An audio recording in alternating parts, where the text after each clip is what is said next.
The sky above Delta Vega was painted with fire.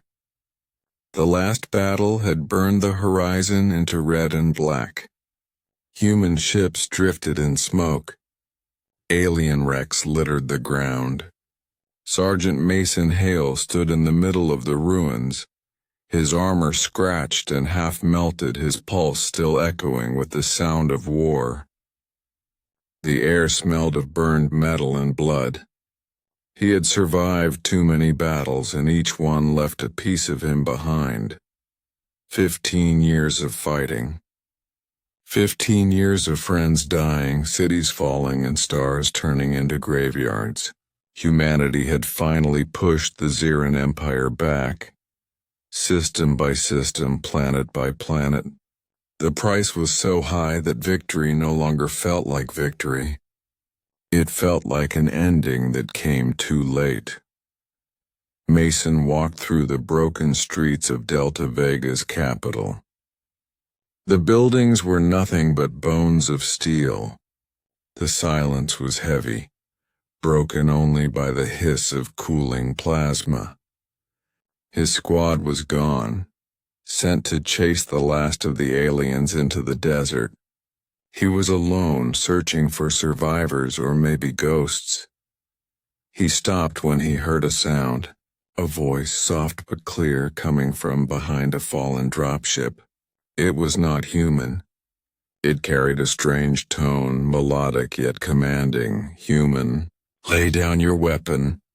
Mason turned fast, rifle raised. From behind the ship, a tall, armored figure appeared. Her armor was black and silver, shining faintly in the red light of the burning sky. A crest glowed across her chest, an ancient mark he had seen too many times in battle reports. His breath caught in his throat. It was her, the enemy's supreme commander. The Xeran Queen herself, the one whose armies had burned half the colonies, whose face no human had ever seen without a helmet. She stood still, the wind tugging at her torn cape. Her armor was dented, cracked, and leaking faint blue light from a wound near her side. But her posture was straight, proud, royal. For a moment Mason didn't move. His finger rested on the trigger, but his mind froze. Every instinct told him to fire, to end the war in one shot. Yet something in her presence stopped him. She didn't lift her weapon. She didn't even raise her hands to fight. She simply looked at him through her dark visor, her voice calm, almost tired. "Do what you came to do, human," she said softly. "End it." Mason's jaw tightened. "Why aren't you fighting?" Her head tilted slightly. "Because it is over." The words hit him harder than any bullet. He saw it now. The exhaustion in her movements, the slow rise and fall of her chest. She was hurt, yes, but more than that, she was done. The queen who had led 1,000,000 soldiers was standing before him, surrendering not just her weapon but her will. He lowered his rifle slowly. The war had taught him to hate, but in that moment all he felt was confusion. "Why surrender?" he asked. "To stop the dying," she replied. "Even if it means mine." Her voice was steady, but he heard the pain behind it. He thought of the faces he had lost, of the empty chairs in every mess hall, of the medals sent to families that would never smile again. He understood her more than he wanted to. A cold wind swept through the ruins, carrying ash between them. The fires were dying, the smoke thinning. Above them, stars began to appear, silent witnesses to everything humanity and the Xerans had destroyed. Mason took a cautious step forward. "You're bleeding," he said quietly. She did not answer.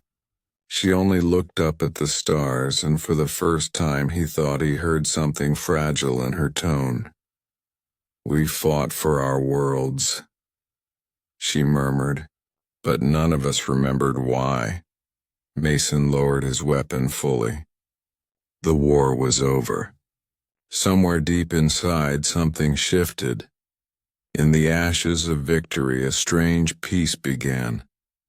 With a single human soldier and an alien queen standing under the same broken sky. The storm came without warning. The sky of Delta Vega turned dark, lightning cutting through the smoke-filled air. Mason Hale dragged the wounded alien queen to a half-destroyed shelter, an old command post still standing among the ruins. The rain began to fall, cold and heavy, washing the ash from his armor. The queen moved slowly, her steps uneven. Her armor sparked with every movement, the glowing lines across her chest fading weakly. Mason guided her to a broken chair and set down his rifle nearby. For a moment the world was silent except for the sound of rain hitting metal. Outside, the last battle had ended. Human command had sent a signal. Enemy leader captured, hold position until extraction. But the storm was too strong. No ship could land until dawn. That meant one thing. Mason was alone with her for the night. He built a small fire from scraps of wiring and burned panels, its light flickering against the walls. The queen sat quietly, her head bowed, both hands resting on her knees. Her armor looked heavy, not like something worn with pride, but like a burden she could no longer carry. Mason watched her carefully. The translator chip in his helmet buzzed faintly each time she spoke, turning her alien tongue into human words. Still, her voice carried a strange beauty, deep, steady, filled with dignity even in defeat. Finally, he broke the silence. "Why did you surrender, really?" he asked. "You could have escaped. You had an army." She looked up. Behind her cracked visor, he saw a faint violet light, the reflection of eyes that were not human but strangely sad. "The war was already lost," she said quietly. "My soldiers would die for me, but I would not let them die for pride." Mason frowned. "Pride started this war." She gave a small nod. "And pride will end your kind too. Someday." Her words weren't cruel, just honest. Mason didn't argue. He had seen enough destruction to know she might be right. He leaned back against the wall, staring into the fire. "You don't sound like a monster," he muttered. A soft laugh escaped her helmet. "And you don't sound like a soldier." He glanced at her. "What do I sound like then?" "Someone tired of hating." The words sank deep into him. He wanted to deny it, but she was right. Hate had been his only fuel for years. Now, sitting across from the one he was taught to destroy, he felt only emptiness and curiosity. Hours passed. The rain eased outside. The flames grew smaller. Mason's eyes grew heavy, but he didn't dare sleep. The queen didn't move. She sat perfectly still, her posture regal even as exhaustion pulled at her. He noticed something. Her breathing was uneven, shallow. She was hurt worse than she let on. Blue liquid, almost like glowing blood, dripped slowly from a crack in her armor. "You need help," he said, moving closer. "I need nothing from you," she whispered, but her voice trembled. He sighed. "You'll die if I don't do something." She turned her head slightly toward him. "Would that not make things easier for you, human?" Mason looked into the faint glow of her visor. No, he said softly. Not anymore.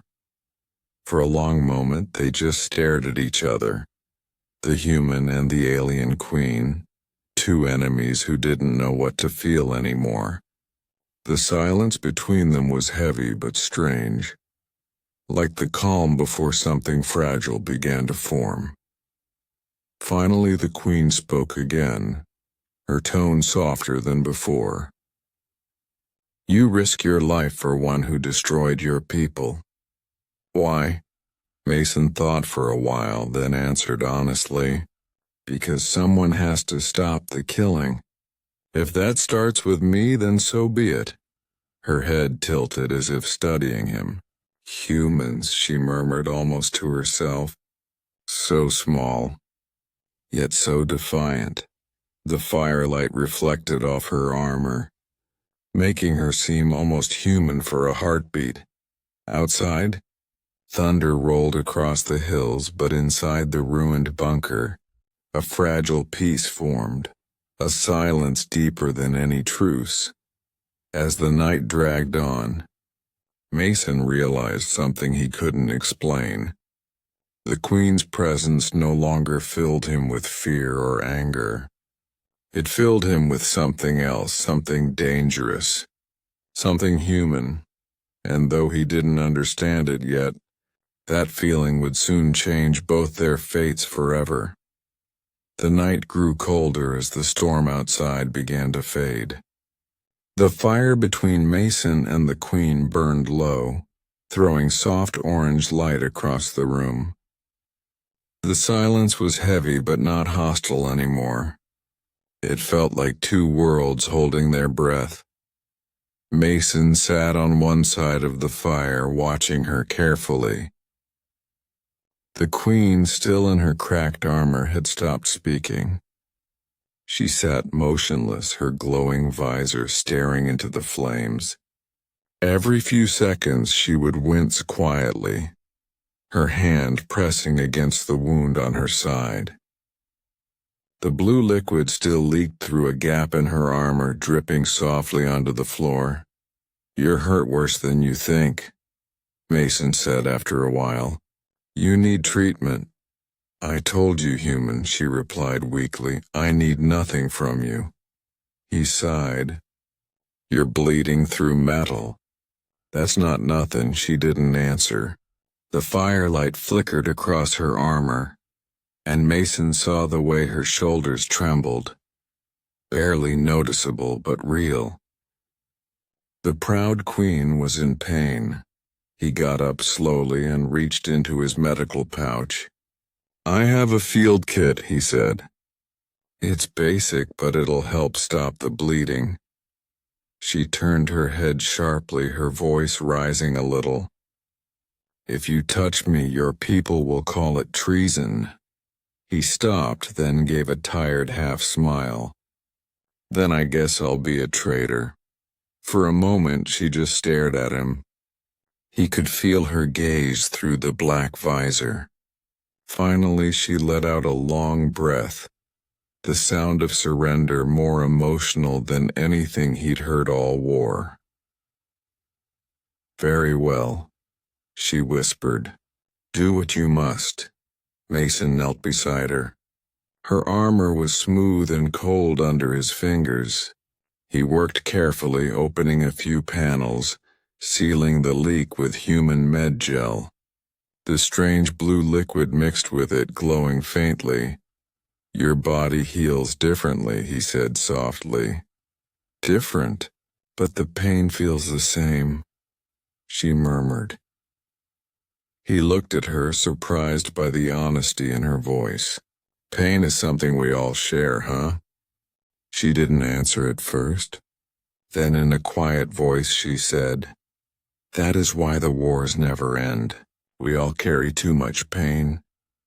Something inside Mason broke a little at that. For years he had imagined the enemy as heartless monsters. But now this powerful queen was sitting in front of him, shivering like a wounded soul. When he was done, he sat back. "There," he said. "You should rest." The Queen stayed silent for a moment, then said in a low tone, "You risked your life for your enemy." Why? He thought for a moment. "Because maybe you're not my enemy anymore." She turned toward him. Her helmet caught the light, making her face invisible. Yet he felt her eyes on him, searching, questioning. Finally, she raised her hand slowly to her neck. "What are you doing?" Mason asked. Her voice was calm. "You have seen my weakness. You may as well see my face." He froze. "Wait, you don't have to." A soft hiss cut through the air as the locks on her helmet released. Slowly, she lifted it off. Mason's breath stopped. Her face was unlike anything he had imagined. Her skin was pale silver, smooth like polished stone but alive with a faint shimmer. Her eyes glowed a deep violet full of light and sorrow. Her lips were soft, her features graceful. Too human to be alien, too alien to be human. She looked at him, her expression calm but vulnerable. "Now you see the one your people called a monster," she said. Mason couldn't speak. Every word died in his throat. All he could think was how beautiful she was. Not in the way humans describe beauty, but in something deeper, a beauty made of strength, pain, and peace all at once. "You're not a monster," he whispered finally. For a moment, something flickered in her violet eyes. Surprise, then a hint of warmth. "Be careful, human," she said softly. "If you speak like that, you may forget which side you're on." He smiled faintly. "Maybe sides don't matter anymore." The Queen looked down, her long silver hair falling around her face. The firelight painted her features in gold and shadow. She seemed suddenly smaller, almost fragile. For the first time in the entire war, Mason didn't see an enemy. He saw a person, and though he didn't say it out loud, his heart already knew. Something had changed forever. The night outside grew calm after the storm. The fires of war had gone quiet, and the cold wind carried only the soft hum of distant thunder. Inside the ruined shelter, Mason and the alien Queen sat across from each other, the small fire between them slowly dying to embers. Her helmet now rested beside her, cracked and blackened, a silent symbol of everything that had ended. Mason could not stop looking at her face. The silver hue of her skin glowed faintly under the light, and her violet eyes reflected the fire like small galaxies. She seemed peaceful now, though tired, like a warrior finally putting down her weapon after too many battles. For a long time, neither of them spoke. They just listened to the crackle of the flames and the soft whistling of the wind through broken walls. It wasn't the silence of enemies anymore. It was something gentler, fragile, almost human. Finally, Mason said quietly, "I didn't think you'd look like this." She raised an eyebrow. "Like what?" "Like someone who's been fighting for her people, not someone trying to destroy mine." Her expression softened. "I never wanted to destroy your kind, human. We fought because our world was dying. Our oceans turned to poison. Our sun began to fade. We had no choice but to leave or vanish." Mason stared at her, his heart sinking. "So the war was for survival?" She nodded slowly. "You call it invasion. For us it was a search for life." Her words cut deep into him. For years he had been taught to hate them, to see them as monsters. But now he saw something else: fear, loss, desperation. The same emotions he had seen in human eyes too many times. "I'm sorry," he whispered without thinking. She looked at him curiously. "Why would you say sorry? You did not cause our suffering." "Maybe not," Mason said, "but we never tried to understand yours." Ryla, he remembered her name now, the Queen of Zirin, tilted her head. "Understanding does not win wars." "No," he said quietly, "but it might stop the next one." A small, almost invisible smile touched her lips. "You think like a leader, Mason Hale, not a soldier." He chuckled softly. "Maybe I'm just tired of being one." The Queen's gaze drifted toward the stars peeking through the cracked roof. "Humans," she said gently, "you burn so brightly. You live short lives, but you love as if you will last forever. It is beautiful." Her voice was filled with something Mason couldn't quite name. Admiration, maybe, or envy. He leaned forward, elbows resting on his knees. "And you, Queen Ryla, what do your people live for?" Her eyes dimmed a little. "Duty, honor, legacy. We live to make sure our kind remembers us. But sometimes I wonder if we ever truly lived at all." The words stayed in the air, heavy with meaning. Mason didn't respond. He didn't need to. The silence between them said enough. For a while they simply sat there. The fire had burned down to faint red coals. Outside, the stars shimmered in the clearing sky. Then Ryla's head slowly dropped to one side, her breathing steadying. Exhaustion had finally claimed her. Mason watched her, feeling something stir in his chest that he hadn't felt in years. Not pity, not even curiosity. It was connection. He could see her differently now, not as an alien, not as a queen, but as someone who carried the same scars he did. Someone who wanted peace but had been forced to fight for survival. He reached out gently and adjusted the blanket over her shoulders. For a brief moment his fingers brushed against her silver skin. It was warm, so warm it surprised him. She stirred slightly, whispering in her sleep, her voice soft as a sigh. "No more war. Please." Mason's throat tightened. He sat there quietly, staring at her peaceful face, and for the first time in a long time, hope found its way into his heart. Outside, the night was calm again. The war that had filled the galaxy with noise had faded into silence. And inside that silence, something new was born. Something fragile, human, and impossible to name.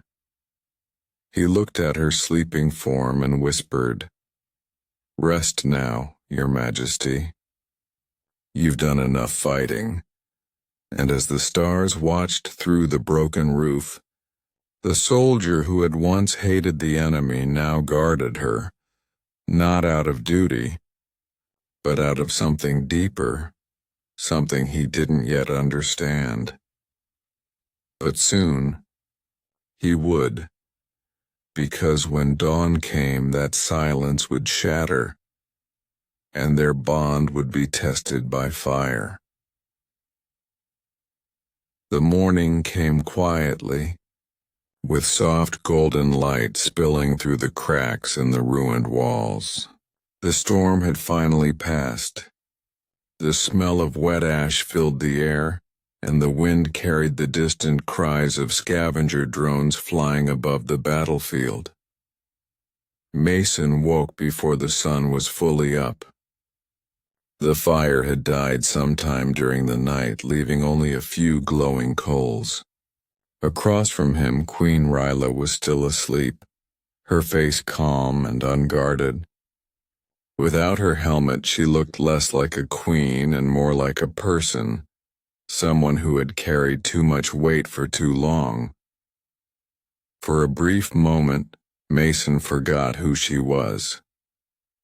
She wasn't an alien or a ruler or the leader of the enemy. She was just her.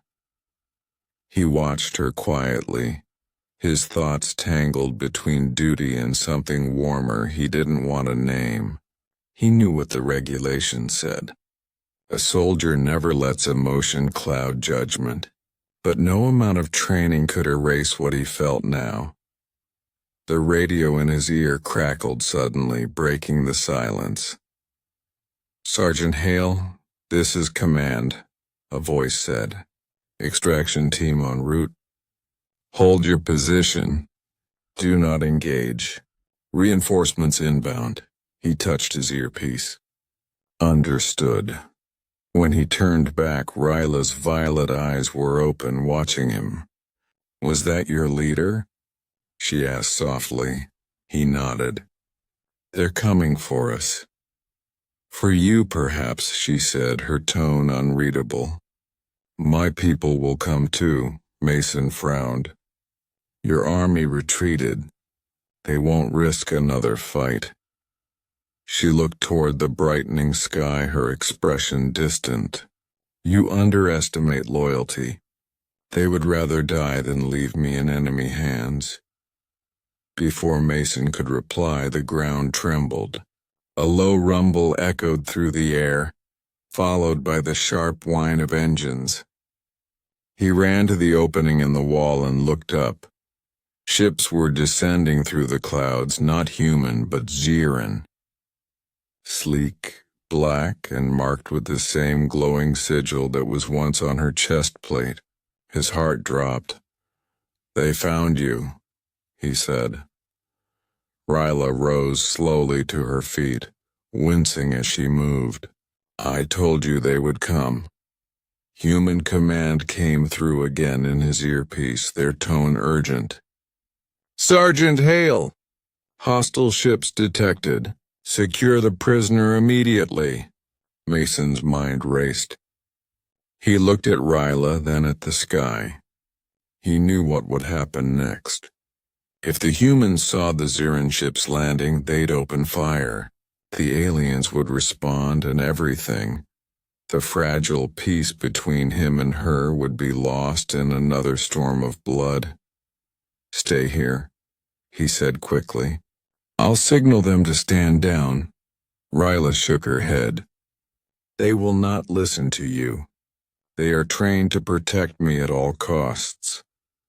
A sharp beam of light sliced the air as one of the alien ships landed nearby, its engines kicking up dust and debris. Armed Xiran soldiers poured out, their weapons glowing. Mason stood in front of Ryla, rifle in hand, his body between her and her own troops. "Stand down," he shouted. "She's injured. We can end this without more fighting." The aliens hesitated. Then one of them, a tall warrior with dark armor, raised his weapon.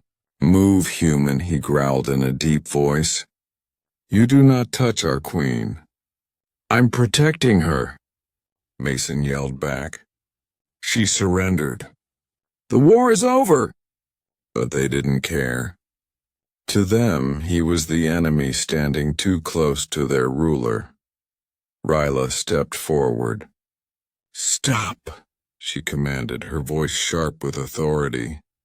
"He means nigh. No harm." The soldiers froze, but only for a moment.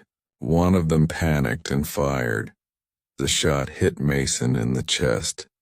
The blast threw him backward onto the ground. Pain exploded through him, his vision flashing white. "Mason!" Ryla screamed, her voice breaking in a way that shattered every wall she had built around herself. She ran to him, her hands shaking as she pressed against the wound. The blue and red blood mixed between her fingers, white. He gasped weakly, trying to breathe. "Why did they—" Because they fear what they do not understand, she whispered, her eyes wide with grief. Her soldiers stood frozen, their weapons lowered now, realizing what they had done. The queen turned toward them, her voice cold and trembling. Take another step, she warned, and I will make sure you never see home again. Silence fell. No one moved. She looked back down at Mason, her tears glowing faintly against her silver skin. You protected me, she whispered. You should have let me die. He tried to smile, his breath shallow. Couldn't do that. Your Majesty. Ryla's hand trembled as she held his face. You foolish, brave human, she said softly. You changed everything. And as his vision faded, the last thing he saw was her face. The alien queen who had taken off her helmet and stolen his heart. The world returned to Mason like a dream. At first there was only darkness and soft, heavy, endless. Then came the sound of distant beeping and the sharp smell of antiseptic. Slowly his mind began to wake. He opened his eyes and saw the white ceiling of a medical bay. For a moment he didn't know where he was. His body felt weak, his chest wrapped tightly in bandages. Pain throbbed through him with every breath. He tried to move, but his arm felt like stone. Then he remembered. The shot, the Xiran soldiers, Ryla's scream. Queen Ryla, he whispered hoarsely. A nurse in a pale blue uniform rushed over. Easy, soldier. You're safe now, she said softly. You're on the fleet hospital ship Aurora. You've been unconscious for 3 days. Where is she? Mason croaked. The Queen. The nurse hesitated.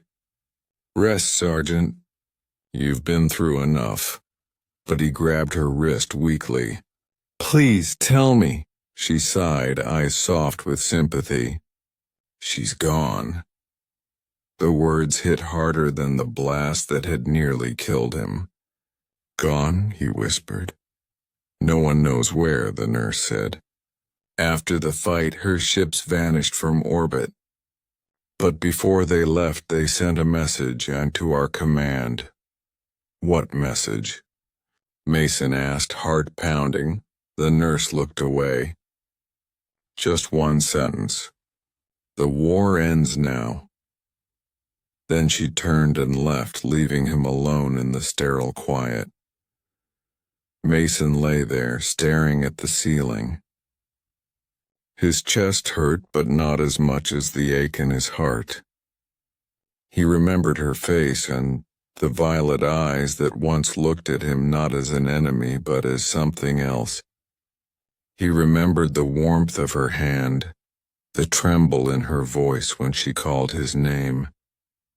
He had fought for humanity his whole life. But now for the first time he was fighting tears. Days passed. He recovered slowly, though his mind never rested.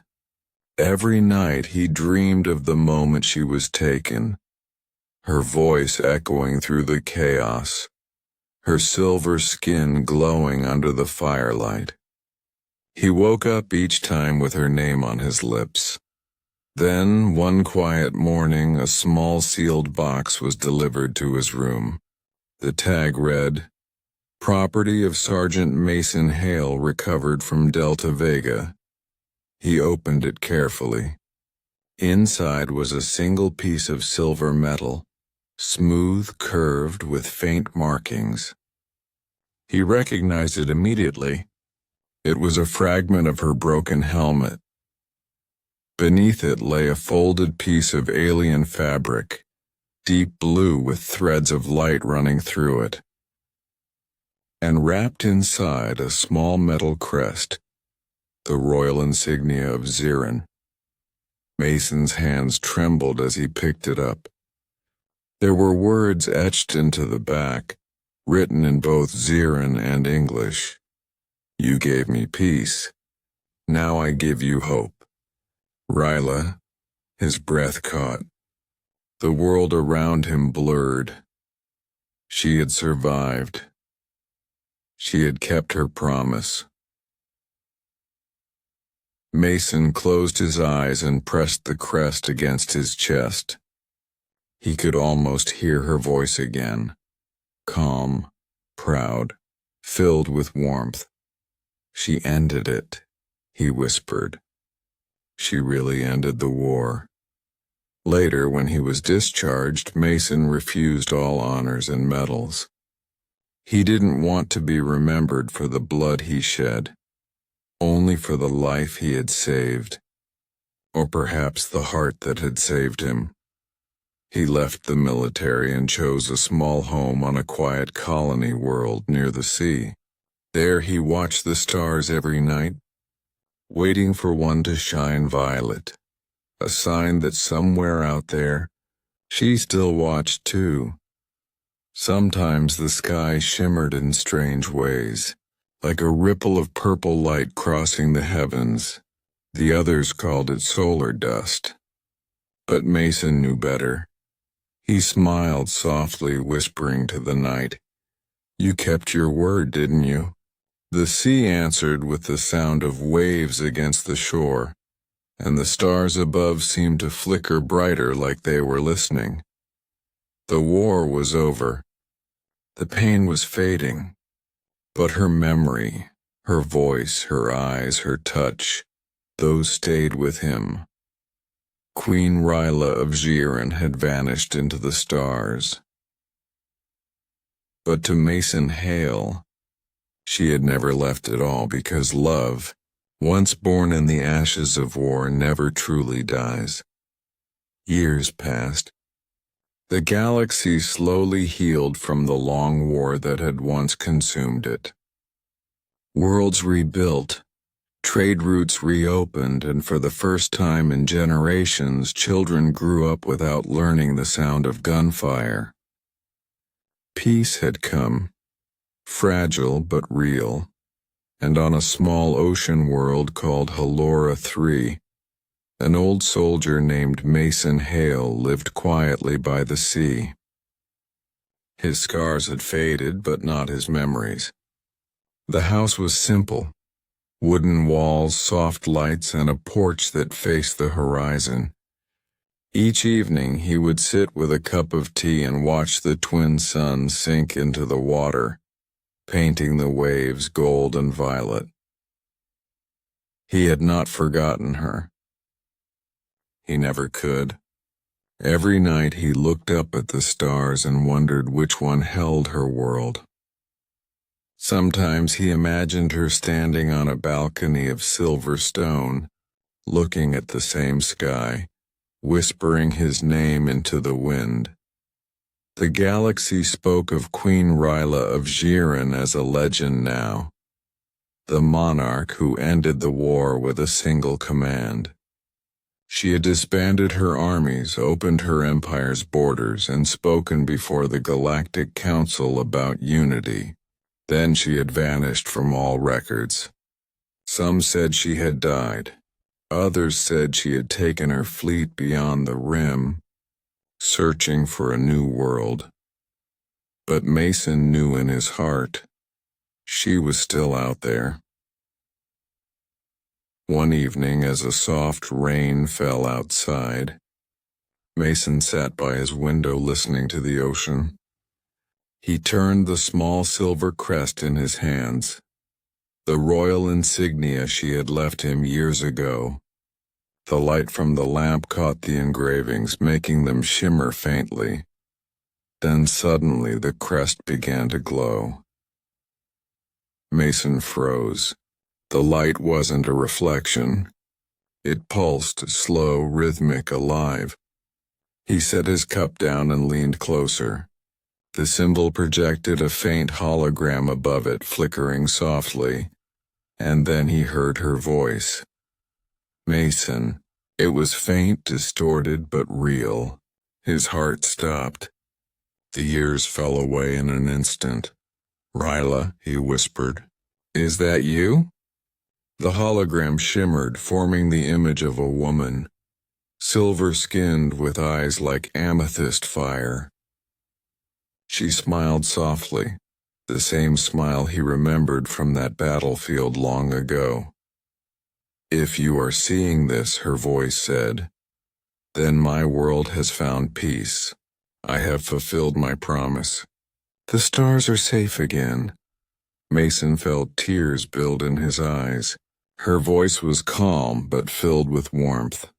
I could not return, she continued. My people needed me. But my heart... Her image flickered slightly, and she placed a hand over her chest. My heart was never mine to keep.